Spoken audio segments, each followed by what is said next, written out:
J'ai proposé le 12 mars 2024 au ministre des Transports, qui était Patrick Vergriette, à Paris, c'était au Sénat, puisque j'étais reçu à être entendu par la mission sénatoriale au sujet du ZAN. Au passage, je dis que bon, ça produit aussi tout ça ses effets, puisque le ZAN est en train d'évoluer. Je n'ai pas le détail, mais donc j'ai proposé ça au ministre des Transports, en présence d'une parlementaire, de Frédéric Espagnac, sénatrice des Pyrénées-Atlantiques.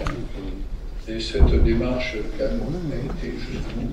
Je l'ai fait dans un souci d'apaisement des relations entre les deux aéroports, pour essayer de mettre un terme à cette espèce de polémique qui a duré 4 ans autour de l'OSP de Tarbes, autour de Volotea. Il y avait des commentaires toujours très désagréables de la part de nos amis, de nos voisins palois, qui a mis difficile,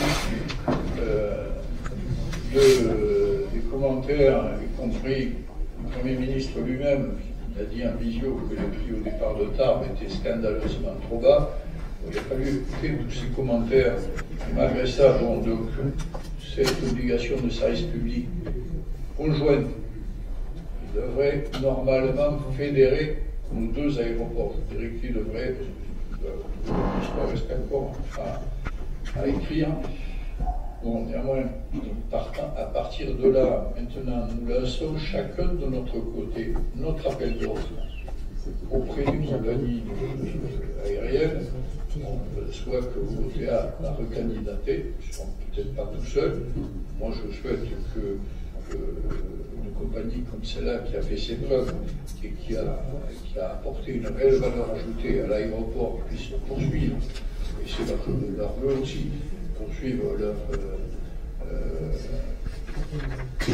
travail, c'est-à-dire cette mission d'obligation de service public, suivant le modèle que nous avons aujourd'hui, c'est-à-dire l'avion du matin et l'avion du soir, et en même temps faire des rotations sur Nice, Naples, Rome, Palerme, Lisbonne maintenant, peut-être une nouvelle ligne actuellement sur Madrid, l'autre il y a beaucoup de volontaires, l'occasion de passer un agréable moment la semaine dernière avec le directeur France de Volotea. Leur ambition reste la même et je crois qu'on peut s'attendre, je crois, à des propositions intéressantes du côté de Volotea pour poursuivre.